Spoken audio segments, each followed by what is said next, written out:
พระศาสดาเมื่อทรงเอื้ออ้างซึ่งเงื้อมที่หนึ่งตรัสว่าใครมีที่เงื้อมนั้นหรือหนอแลอาชีวกตอบว่าข้าแต่สัมณะแก่ไม่มีใครอยู่แท้ที่เงื้อมนั้นแม้หนึ่งคนถ้าอย่างนั้นท่านจงให้ที่ตรงนั้นหลบฝนหลบแดดและลมวนแก่เราเถิดท่านทัชชีอาชีวกชื่อว่าชัมพุกะทูลวัจจีว่าข้าแต่มุนีท่านจงรู้เองเถิดเอ่ยพระศาสดาทรงปูผ้าตรงเงื้อมที่เอ่ยประทับนั่งสะเบยทรงแอบมองตอนกลางคืนทรงเห็นเขากินคูดเอาปากดูดขี้ชื่นมื่นจนอิ่มอย่างเริงรื่นแล้วไปนอนในที่ตนรุ่งเช้าพุทธองค์เสด็จตรงอนุสนตรัสกับอาชีวกคนจอมลวงโลกว่านี่เธอลวงมหาชนผู้ยังโง่อยู่ยังซ่าเซ่อใครจะลวงเราเหรอเธอกินคูดนอนแผ่นดินขอถวายความนอบน้อมแด่พระรัตนตรัยมีพระพุทธเจ้าเป็นต้นขอถวายความเคารพพระมหาเถระพระเถรานุเถระเจ้าคณะพระสังฆาธิการทั่วโลกมีพระเดชพระคุณพระธรรมเสนาบดีรองเจ้าคณะภาค7ขออภัยเจ้าคณะภาค7นี่ว่าผิดอยู่เรื่อยเลยเพราะมันเคยว่ามานานเจ้าคณะภาค7วัดพระธาตุดอยสุเทพเป็นต้นและขออำนวยพรแด่ท่านผู้ฟังท่านผู้ชมสาธุชนพุทธบริษัททั้งหลายวันนี้รายการธรรมทัศน์ของวัดพระธาตุดอยสุเทพออกอากาศทางสถานีวิทยุวปท2จังหวัดเชียงใหม่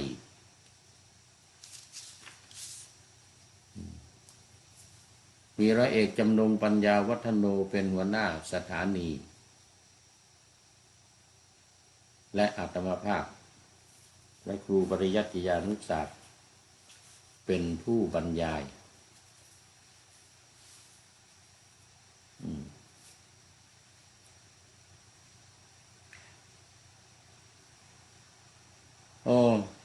ขอต้อนรับ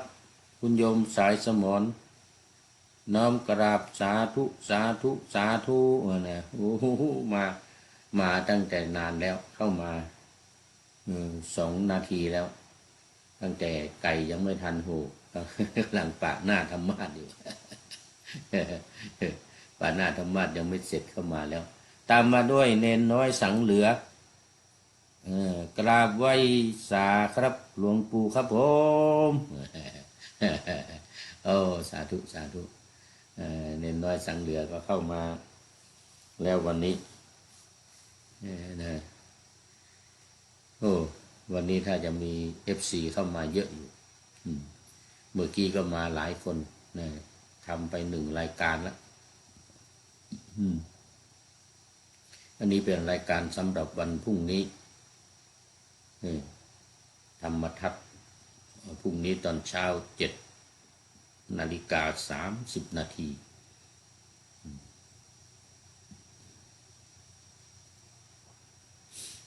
แล้วนี่ก็บันทึกไว้ล่วงหน้าจากวัดโพธิ ศูนย์ปฏิบัติธรรมกรรมฐานวัดพระธาตุวสุเทพอาคืนา เมืองทานลิน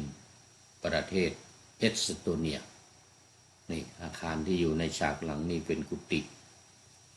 ของวัดโพธิมีท่านอาจารย์ดร.อันดรุสกิติทิตยาโนเป็นเจ้าอาวาสท่านเป็นพระเอสโตเนียโดยกำเนิดเนี่ยไปบวชเมืองไทยมาไปบวชที่วัดหทัยนเรศบวชที่วัดหทัยนเรศจังหวัดนครปฐมวัดของหลวงพ่อพระครูดวงหลวงพ่อพระครูดวงโอ้สมัยก่อนอยู่วัดเจ้ามูลแล้วก็ไปอยู่ศรีลังกาเนี่ยไปอยู่ด้วยกันสมัยนั้นอยู่ศรีลังกาด้วยกัน 1 ปี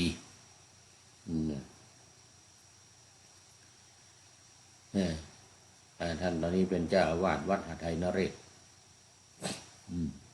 วัดของพระนเรศวรโอ้มีไก่รอบวัดเลยเมื่อ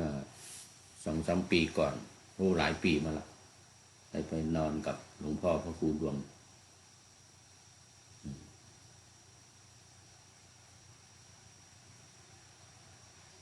ที่วัดหทัยนเรศ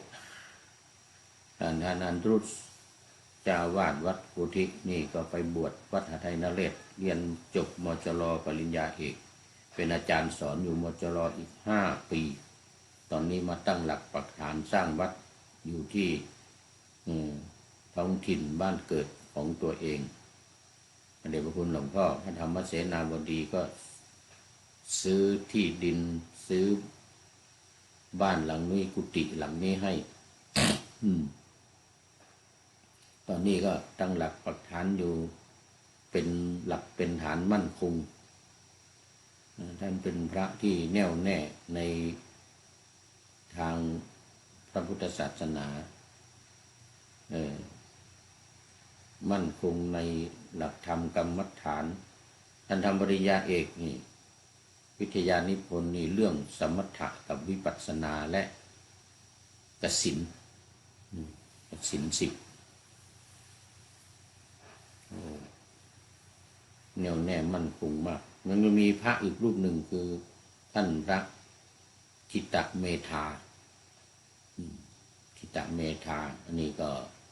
เป็นฉายาก็พระอันดรุสเดี๋ยวชื่อมาคุสทิตเมโท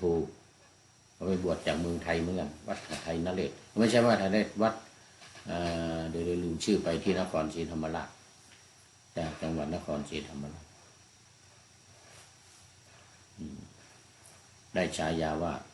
ทิตเมโทมาที่นี่เขาก็เรียกว่าทิตเมทะแล้วกลายเป็นพระทิตเมธาไปเลย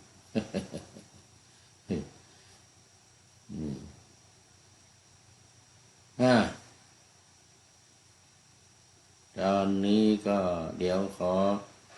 ประชาสัมพันธ์กิจกรรมของศูนย์ปฏิบัติธรรมวัดพระธาตุวสุเทพอาคืนานี้หน่อย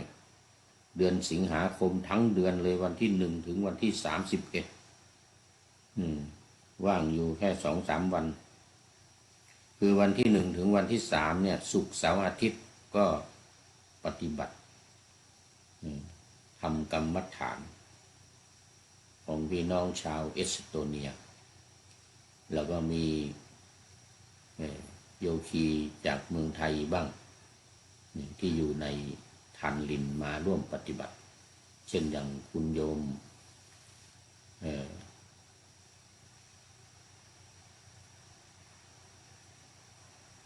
ลืมชื่อไปนี่นั่นลืมมนหรือเปล่าเนี่ย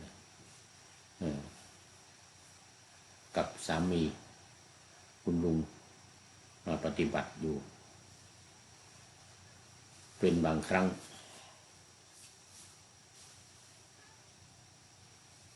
ลืมชื่อมันเสียท่าเลยแล้วก็ต่อเลยวันที่4 5 6 7 8 9 10 6 7 วัน7 วันนี้เป็นค่ายเยาวชนบนเกาะอากุน่านี่แหละห่างจากวัดนี้ไปประมาณครึ่งกิโลทางด้านหลังวัดนี่ครึ่งกิโลเป็นค่ายเยาวชนของเกาะนี่เลยของเมืองทานลินเลยโรงเรียนต่างๆในทานลินนี่ก็ส่งนักเรียนเข้ามา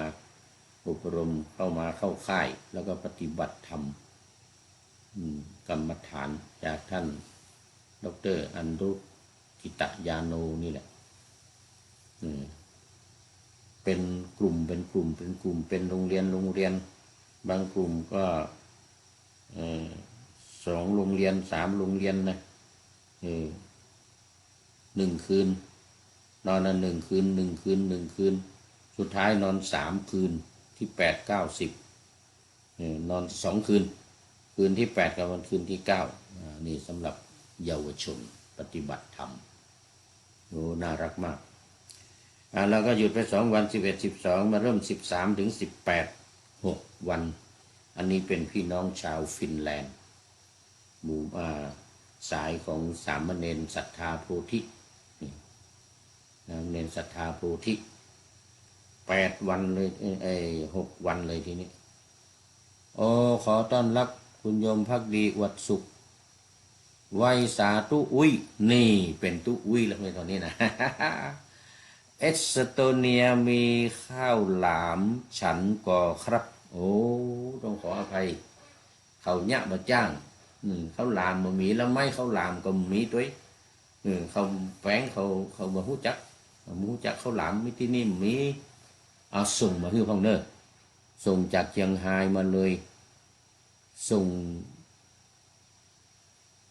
ผักฝากเครื่องบินมาก็ได้หรือเหมือนก่อนทางเรือส่งทางเรือมาเอาส่งข้าวหลามมาเลยมาที่นี่อุ่นได้เอามาอุ่นเอาออกมาอุ่นใส่ไอ้เว็บเอาใส่เว็บอุ่นได้ข้าวหลามใส่กะทิด้วยเนอะ หรือเหมือนก็ข้าวหลามงาใส่งาข้าวหลามใส่งาใส่กะทิเผาให้เรียบร้อยแล้วก็เอาออกมันต้องเอาไม้ข้าวหลามมานะหรือจะเอามาก็ได้ใส่กล่องมาเลยมาถึงนี้ก็มาบกมาลุนหรือมาก็บกให้เรียบร้อยก็มัดใส่ถุงแล้วก็แพ็คมันต้องเอาไปจั่งแล้วมาต้องเอาไปตรวจที่ด่านด้วยเนอะโอ้ดีเขาจะมาฮื้อพานนะบอกว่าข้าวหลามมันอยู่ในกล่องถ้าจะดีอยู่ในไม้ข้าวหลามนะแต่มันจะหนักลงเรือนี่เขาจ้างเป็นกิโลเนอะลงเรือนี่เขาจ้างเป็นกิโลมาเลยนะจ้างเป็นกิโลใส่เรือเนี่ย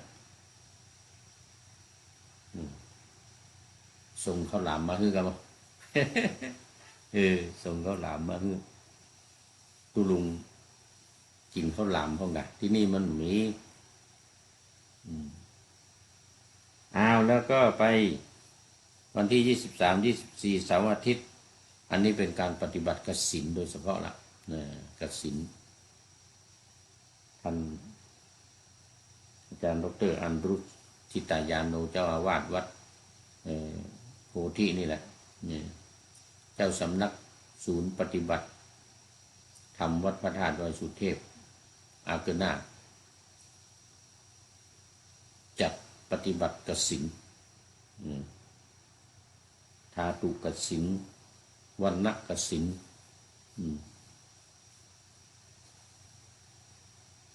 สุดท้ายวันที่31รอเทียนเข้าพรรษามีการทำบุญตักบาตรข้าวสารอาหารแห้ง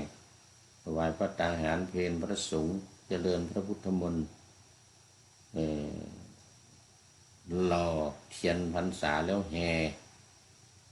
แล้วถวายเทียนพรรษาและทอดกฐินขอให้ทอดพระป่าทอดพระป่า1 ต้นเป็นเสร็จพิธีในวันที่31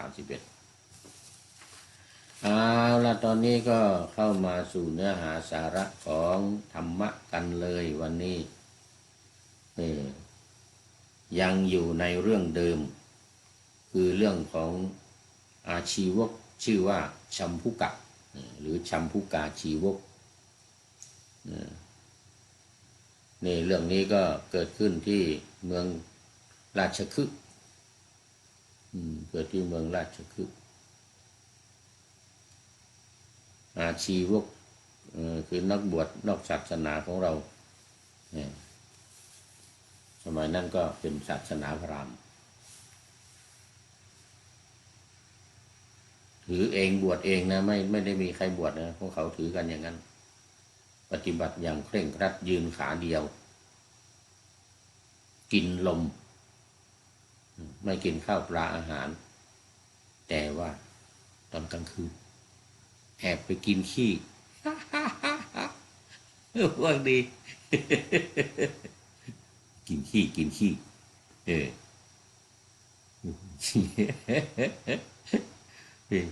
งคืนไปกินขี้แล้วกลางวันก็ไม่กินอะไรยืนกินลมอ้าปากยืนอ้าปากว้อยืนอ้าปากยืนขาเดียวเลยมีคนเคารพนับถือมากว่าเป็นพระที่เคร่งแล้วไม่นุ่งผ้าอยู่นะเป็นเปลือยอยู่นะเป็นเปลือยแต่ไม่ใช่ศาสนาเชนนะไม่ใช่ลูกศิษย์มหาวีระไม่ใช่ลูกศิษย์ของนิโครนัตบุตรนะไม่ใช่แต่นี่ของเขาเองเป็นเองนี่ตั้งแต่เด็กมาละเพราะเวรกรรมในชาติก่อนไปว่าพระเถระอรหันต์พระขีณาสพเป็นด่าเขาไปว่าเขาให้กินขี้ให้นอนบนดินให้เปลือยกายไม่ต้องนุ่งผ้าเลยมาเกิดมาชาตินี้ก็เลยเวรกรรมตามมาทันไม่กินข้าวไม่กินน้ำแต่กินขี้แต่ถ้ามีคนมาถามนี่บอกว่าไม่กินอะไรเลยนะกินแต่ลมขี้กินแต่ลมแล้ววันหนึ่งก็ไปเข้าข่ายคือพยานของพระพุทธเจ้าสิอุปนิสัยของพระอรหันต์ปรากฏพระพุทธเจ้าว่าต้องไปช่วยละเมื่อวานนี้ก็เล่ามาถึงตอนที่ว่าไปช่วยจำพุกะนี่นะแต่ว่าไม่ทันไม่หมดเวลาก็เลยวันนี้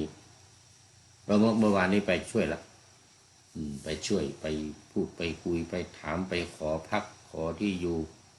อาชีวกนี้ไม่ให้จะครองจะกินขี้อยู่คนเดียวไม่ให้พุทธเจ้าอยู่บอกงั้นที่นี้ไม่มีที่อยู่ยามม้าบอกงั้นนะท่านเป็นบรรพชิตเป็นคฤหัสถ์เป็นนักบวชเหรอใช่เป็นนักบวชนะแล้วมีไหนน้ำเต้าอยู่ไหนบอกงั้นนะไอ้อะไรทางที่ตัวเองก็ไม่มีนะน้ำเต้ามีไหนอะไรไอ้ตักควันนะเครื่องตักควันมีไหนว่างั้นนะที่เขาจะบูชาไฟนะบูชาไฟแล้วก็มีเครื่องตักควันว่างั้นเลยถามพระพุทธเจ้าพระพุทธเจ้าก็บอกว่ามีของเรามีหมดทุกอย่างนั่นแหละแต่ว่าถ้าจะถือมาด้วยมันยุ่งยากลำบากก็เลยเอาไว้ในใจแต่ไม่เอาไม่ถือสิ่งเหล่านั้นมาเหมือนกันนะปัดตักปัดแตกอะไรเนอะไม่เอามา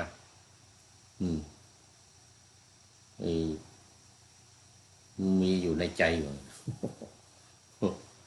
อาชีวกนี้ก็โกรธพระพุทธเจ้าบอกว่าท่านจะเป็นนักบวชได้ยังไงไม่ถือน้ำเต้าไม่ถืออะไรพวกนี้มันเป็นนักบวชไม่ได้ว่างั้นนะไม่ได้พระพุทธเจ้าใจเย็นอาชีวกเรื่องนั้นเอาไว้ก่อนสำคัญคือหาที่อยู่ให้ฉันให้เรา1 ที่คืนนี้เราจะพักอยู่ที่นี่ไม่มีว่างั้นยืนยันไม่มี นี่มีแต่หลังก้อนหินเนี่ยข้าพเจ้าอยู่คนเดียวเนี่ย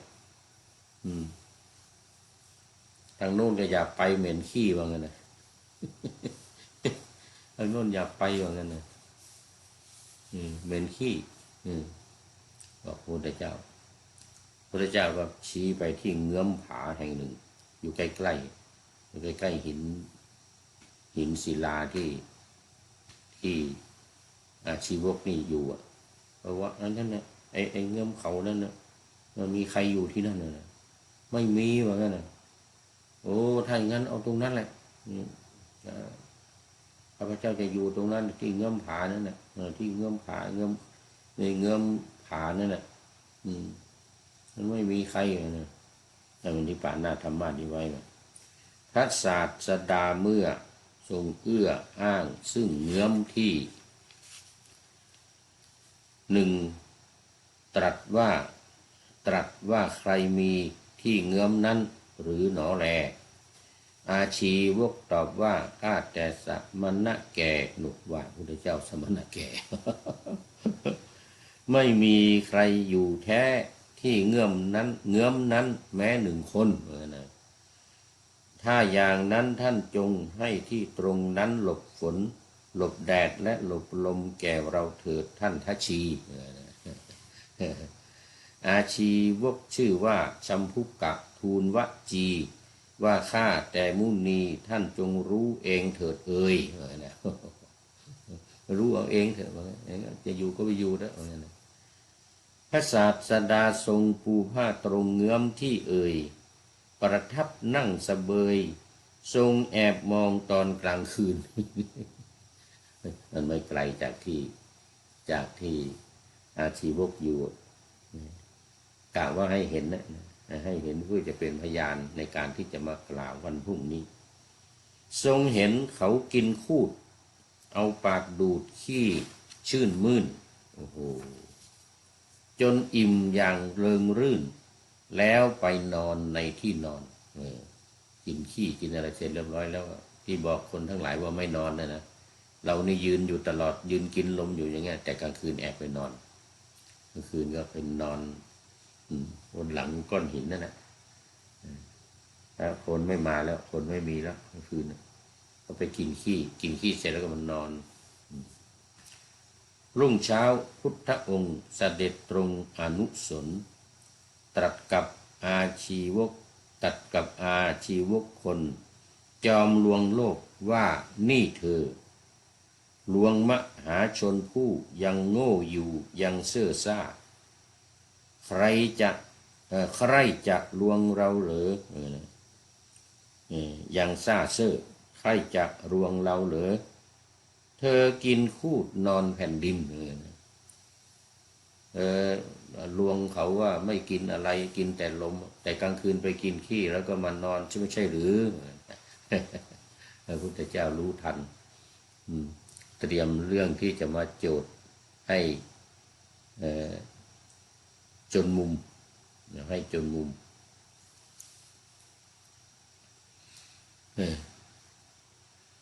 อันนี้ก็ประชาชนก็มาเลยทีเนี้ยประชาชนที่มาทุกวันนั่นแหละมาเคารพนับถือว่าเพราะแกปฏิบัติตบะอย่างเคร่งครัดนี่เสื้อผ้าไม่นุ่งยืนขาเดียวกินลมอยู่เนี่ยปากรอรับอย่างเงี้ยยืนปากรอใครเอาอาหารมาถวายเอาหญ้าคาแตะอาหารแล้วมาแตะที่ลิ้น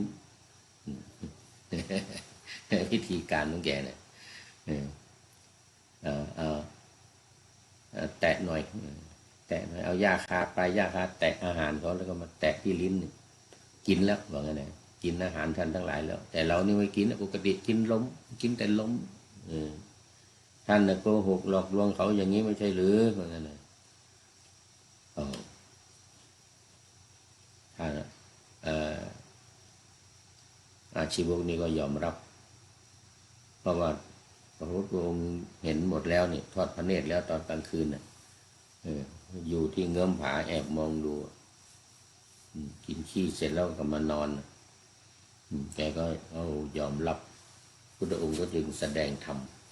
1 คาถาประชาชนก็เอาอาหารการกินเอาอะไรมากันมากมายนะ มาสักการะบูชาแกเพราะว่าแกเป็นคนที่เคร่งครัดปฏิบัติตบะอย่างเคร่งครัดพุทธองค์ก็แสดงธรรม1 คาถาอยู่ในตอนในตอนท้ายนี่แหละเดี๋ยวก่อนดูก่อนคาถาว่าอะไรบ้าง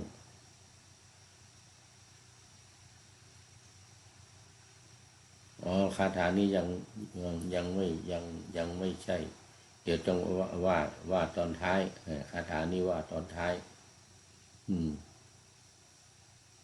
ทีนี้แสดงธรรมแสดงธรรมหนึ่งคาถาปรากฏว่าอาชีวกคนนี้ก็บรรลุเป็นพระอรหันต์เลยเพราะว่าเห็นอุปนิสัยแล้วบรรลุเป็นพระอรหันต์คนทั้งหลายก็สงสัยสิมากันมากเลยมาทุกวันเลยพระผู้เป็นเจ้าของเรานี่จะใหญ่กว่าพระสมณะโคดมหรือพระสมณะโคดมนี่จะใหญ่กว่าพระผู้เป็นเจ้าของเราเนาะเนี่ยนะพอดีพระพุทธองค์ทรงทราบวาลจิตของคนทั้งหลายที่สงสัยจึงบอกอาชีวกชัมพุกะเป็นพระนะตรงนี้เป็นพระอรหันต์นะชัมพุกะให้คนหายสงสัยน้อยเหมือนกันนะได้ว่าคนสงสัยว่าใครเป็นใหญ่เนี่ยชัมพุกะกับเราเนี่ย ชัมพุกะก็พระชัมพุกะพระอรหันต์เนี่ยนะเข้าเตโชสมาธิเข้าฌานเสร็จแล้วก็เหาะขึ้นไปบนอากาศสูงเท่าต้นลำตาลลงมากราบพระพุทธเจ้าแล้วว่าพุทธังสรณังคัจฉามิธัมมังสรณังคัจฉามิสังฆังสรณังคัจฉามินะพระพุทธพระธรรมพระสงฆ์เป็นสรณะเป็นที่พึ่งของข้าพเจ้าเนี่ยนะข้าพเจ้าถึงพระพุทธพระธรรมพระสงฆ์เหาะขึ้นไปอีกครั้งที่2สูงเข้าไปอีก3 ลำตาล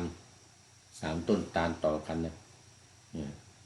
ลงมากราบเหมือนเดิมกล่าวเหมือนเดิม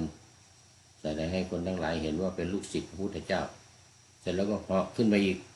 คราวนี้7 ลำตาลเลยเนี่ยต้นตาลต่อกัน7 ต้น7 ลำนะเหาะขึ้นไปสูงบนนั่นเลยแล้วก็ลงมา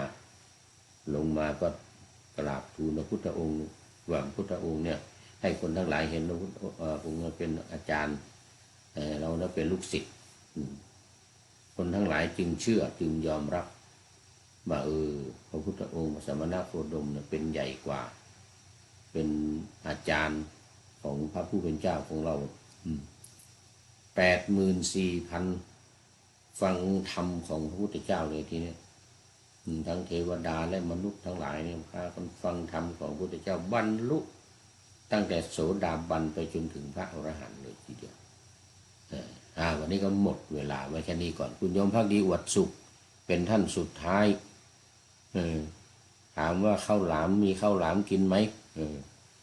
ก็บอกว่าไม่มีข้าวหลามก็ขอให้โยมภักดีส่งมาจากเชียงรายเด้อส่งข้าวหลามมาถวายตุลุง